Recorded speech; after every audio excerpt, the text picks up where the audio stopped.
Oi, meu nome é Maria Luísa, eu tenho 20 anos e eu sou fotógrafa. Sou especializada em ensaios femininos, familiares e posicionamento de imagem profissional.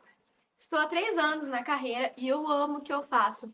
Fiquei muito contente com o convite para o Projeto Florescer e hoje eu vim compartilhar com vocês um pouquinho da minha história. Eu era uma criança que gostava de ir para a escola, gostava de ler e era muito criativa. Os professores diziam para meus pais que eu podia ser o que quisesse, porque era muito inteligente. O único problema dessa aluna é que conversava demais. Eu era muito inconstante, queria ser atriz, pintora, bailarina. E teve até uma época que eu estava super invocada com design de moda, de alta costura ainda. Mas sempre alguma coisa ligada à arte, que sempre foi a minha matéria favorita na escola. Eu fui crescendo e obtendo destaque por conta de ser premiada em Olimpíadas escolares, como por exemplo a OBMEP, que eu sou bimedalista, e o concurso Marieta Viana, que acontece aqui na nossa cidade. Mas ao contrário do que a maioria das pessoas pensava, não era porque eu tinha facilidade em tudo e era muito inteligente. De fato, as minhas notas eram excelentes, mas na verdade isso foi por conta do meu perfeccionismo.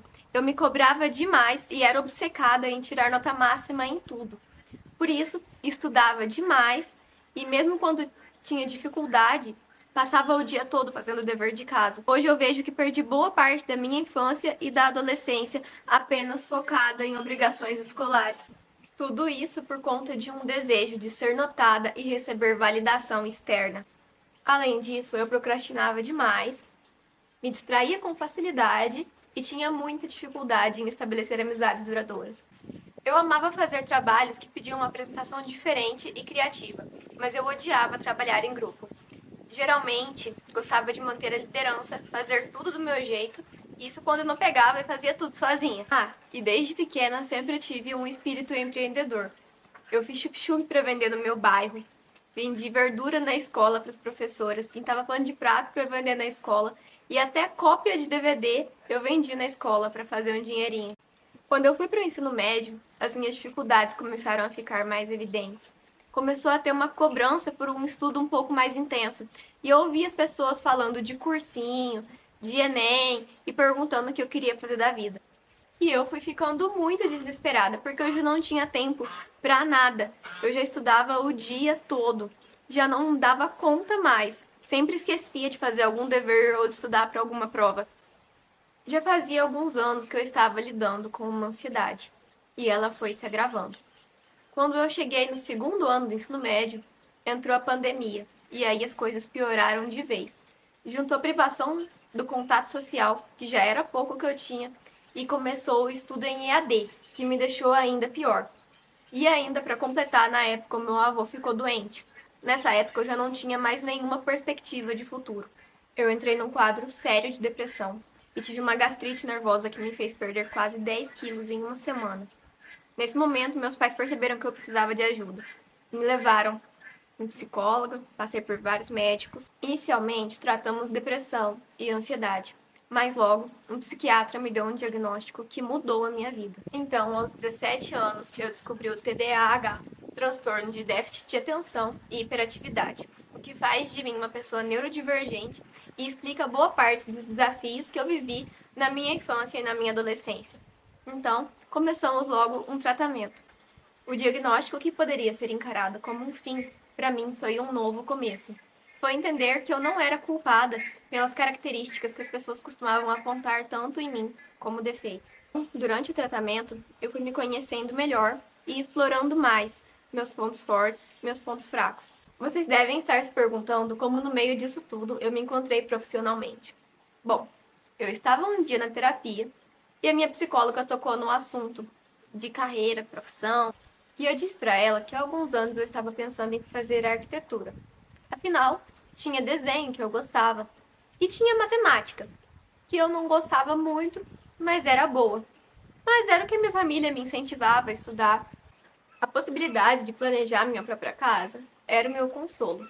Mas nesse dia, nessa conversa, eu entendi que não era o que eu realmente queria. Eu não me via realizada trabalhando com isso. Nessa mesma conversa sobre o que eu realmente gostava, eu disse que eu gostava muito de fotografar. Eu fazia fotos das minhas amigas com o celular e gostava de editar, mexer nas cores também. Apesar de ter crescido com minha família fazendo fotos minhas, a gente sempre teve esse costume, eu só fui me encantar pela fotografia mesmo, ali com os meus 15 anos, quando eu fui fazer o meu ensaio de debutante. E aí foi uma paixão que tomou conta. Por algum motivo, eu nunca tinha pensado em trabalhar com isso. Eu acho que eu ainda estava meio presa naquela ideia de que para ter um trabalho bem sucedido, eu precisava fazer uma faculdade.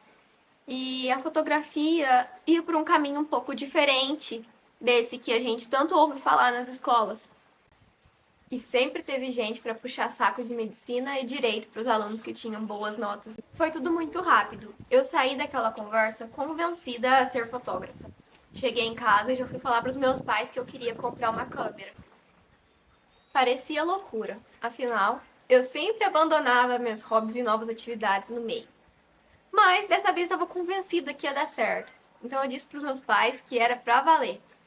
E foi aí que eu juntei as minhas economias, que era um dinheiro que eu ganhei das Olimpíadas, da UBMEP, um dinheiro de um bezerro que eu vendi, e também daquelas coisinhas que eu vendia quando era criança, eu juntava tudo. Então eu peguei esse momento, esse dinheiro, e ainda não era o suficiente. Convenci o meu pai a me emprestar mais dinheiro para que eu pudesse comprar. Ele aceitou e o nosso combinado foi que, conforme eu conseguisse vender o meu trabalho e fosse ganhando dinheiro, eu ia pagando ele. Afinal, ele sempre me ensinou a valorizar o dinheiro e o valor do trabalho. No começo, eu estava muito empolgada, mas também muito perdida. Eu comprei um monte de coisa inútil porque eu não sabia direito o que eu precisava.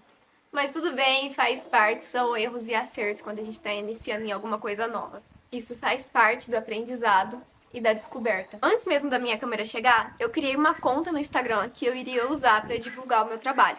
Mesmo que por enquanto ela fosse praticamente secreta, já era um voto de confiança no meu trabalho. E assim que a câmera chegou, tudo mudou. Desde o primeiro dia, eu me posicionei como fotógrafa. Acreditar em nós mesmos tem muito poder. Eu comecei a consumir muitos conteúdos gratuitos no YouTube e logo eu encontrei uma pessoa em quem me inspirar. Ela se tornou minha primeira mentora. Eu comprei os cursos dela porque eu sabia que aprender era o mais essencial nesse início. Esses cursos eram de direção de pessoas e edição no Photoshop. Há quem pense que só porque eu não fiz faculdade, só porque fotógrafo não faz faculdade, a gente não estuda. Mas pelo contrário, eu estudo muito até hoje, estou sempre me especializando, buscando melhorar. Sou uma eterna aprendiz. Para a prática, eu comecei fotografando meus irmãos, minha mãe, meus primos. Fiz vários ensaios de portfólio, até que, em mais ou menos um mês, uma amiga minha comprou um ensaio de mim. E foi aí que eu fiz meus primeiros R$ 100 com a fotografia e como eu fiquei feliz de fazer a minha primeira venda. É muito bom. Uma pessoa que confia na gente, acho que a gente nunca vai esquecer a primeira venda que a gente faz. Aos poucos eu fui divulgando, fazendo portfólio, muita parceria em troca de divulgação, chegando em mais pessoas. E aí eu fotografei muitos nichos. Apesar de desde o começo eu já tinha mais ou menos em mente o que eu gostava mais, eu fotografei de tudo para ter bastante experiência, bastante conhecimento em áreas variadas. Ensaio feminino, ensaio masculino, gestante, família, newborn, moda, produtos, alimentos, esporte, formatura, casamento, crisma, batizado, primeira comunhão. Gente, de tudo mesmo. A única coisa que eu me lembro, assim, que eu nunca fotografei e que eu tenho muita vontade de fotografar ainda hoje é parto. Morro de vontade, eu acho um momento muito lindo. No final daquele ano, voltaram as aulas presenciais de forma opcional. Eu voltei para a escola e concluí o meu ensino médio. Nesse mesmo ano, eu consegui pagar o meu pai dos investimentos que ele tinha me emprestado com os equipamentos através apenas do trabalho com a fotografia. Eu comprei mais um curso bem completo que me ajudaria com a gestão do negócio em geral. Passei a trabalhar com contrato, organizar melhor as minhas finanças e isso foi um passo muito importante para mim. Com 2 anos de fotógrafa, eu formalizei meu trabalho, me tornando MEI, microempreendedor individual. No meio do ano passado, eu perdi o meu avô e eu sofri muito. Porém, a fotografia me ajudou a superar a viver o meu luto de forma ativa e a seguir em frente com propósito. Com 2 anos e meio de carreira, eu consegui trocar a minha câmera. Aquela que eu tinha comprado lá no começo com a ajuda do meu pai, era uma câmera de entrada. Agora, eu comprei uma câmera top de linha, melhor que a dos meus sonhos, que eu nem imaginava que conseguiria. E foi uma super conquista. No início desse ano agora, eu fui premiada como fotógrafa destaque em Campestre por votação popular e fiquei muito feliz com esse reconhecimento. Em março, eu viajei para São Paulo e participei do meu primeiro congresso de fotografia. E em abril, eu completei 3 anos de carreira. Até aqui, foram muitos altos e baixos, mas sem desanimar, porque eu sou apaixonada pelo que eu faço. Foram conquistas e perrengues. Há quem diga que quando a gente trabalha com o que a gente ama, a gente não trabalha nunca. Mas eu tenho que discordar dessa frase. Não existe um trabalho perfeito e em qualquer profissão, por mais que você ame, vão ter muitos desafios. Não é todo dia que vai ser fácil. Mas é aquela coisa. A gente vê que os dias bons fazem valer a pena todo o sofrimento que a gente passa nos dias ruins. Na fotografia, eu encontrei a arte que eu sempre fui apaixonada, unido a ajudar as pessoas, que é muito importante para mim. Eu, como cristã, tenho como princípio de vida em tudo amar e servir. E eu coloco o amor em todos os serviços que eu faço. Faço tudo com muito carinho, desde o atendimento até a dedicação para uma entrega final impecável. E é por isso também que eu faço amizade com muitas das minhas clientes. A fotografia me permite dar às pessoas registros lindos de tudo que é importante para elas. Nesses 3 anos de carreira, eu evolui muito, tanto na qualidade do meu trabalho, quanto como pessoa. A fotografia me permitiu ser mais responsável, paciente e até encontrar maneiras de driblar a minha timidez. Eu já vivi tantas coisas pelas quais eu sou grata e sei que ainda é só o começo. Afinal, nenhum sonho é grande demais. Por fim, eu gostaria de dar alguns conselhos. O primeiro é: estudem, dediquem-se em ir bem na escola. O conhecimento é muito importante, mas tenham equilíbrio. O excesso pode adoecer e isso aconteceu comigo. A adolescência é uma fase curta, mas muito gostosa. Aproveitem ao máximo. O segundo conselho é: invistam em autoconhecimento. Se possível, façam terapia, que é ótimo. Saibam quais são seus pontos fortes, pontos fracos e preferências. Isso, além de ser um guia para encontrar a sua área de atuação profissional, também ajuda a identificar possíveis problemas, como no meu caso, o TDAH, que precisa de tratamento e pode melhorar muito a qualidade de vida. O terceiro é: não escolham uma profissão por dinheiro ou status. Nós estamos cheios de profissionais meia-boca por conta de pessoas que não trabalham com aquilo que elas realmente amam. Em quarto lugar, não deixe outra pessoa escolher por você. A influência dos nossos familiares, professores e amigos muitas vezes toma conta das nossas decisões quando estamos perdidos e não sabemos o que realmente queremos. Eu passei por isso e por um tempo coloquei na cabeça que eu queria fazer arquitetura, mas não me identificava e aquilo não fazia o meu olho brilhar. Quando a gente não se identifica com aquilo, não está tão feliz, não se imagina fazendo aquilo, é um sinal para repensar melhor no que a gente realmente gosta. O quinto é que todo trabalho vai ter seus desafios e os seus problemas.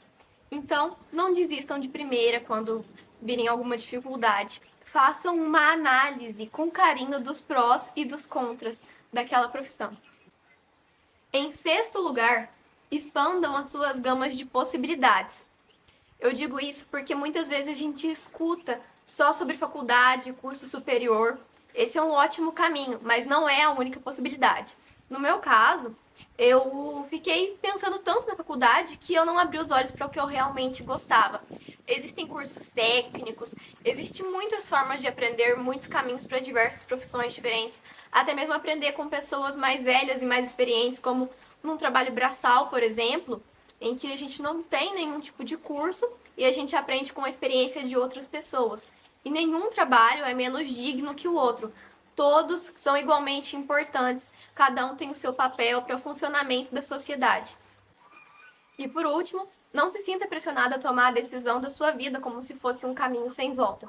Eu, por exemplo, tive experiência como auxiliar veterinária, estudei um pouco nessa área antes de decidir pela fotografia. E tá tudo bem. Muitas pessoas, inclusive, mudam de carreira depois de muitos anos. Então, se você não estiver se sentindo satisfeito, feliz, você pode mudar. O importante é se identificar com a área que você está trabalhando. Eu espero ter contribuído de alguma forma. Eu ainda sou uma pessoa jovem, então me lembro muito bem de como é estar no lugar de vocês. Eu falo bastante, mas eu fiz esse vídeo com muito carinho. E para quem gostou da minha história e quiser acompanhar mais, o meu Instagram é @malubragafotografias. Estou sempre postando os trabalhos por lá. E o meu direct vai ficar aberto para se alguém quiser comentar alguma coisa ou tirar alguma dúvida sobre o tema. Um abraço e muito obrigada pela atenção.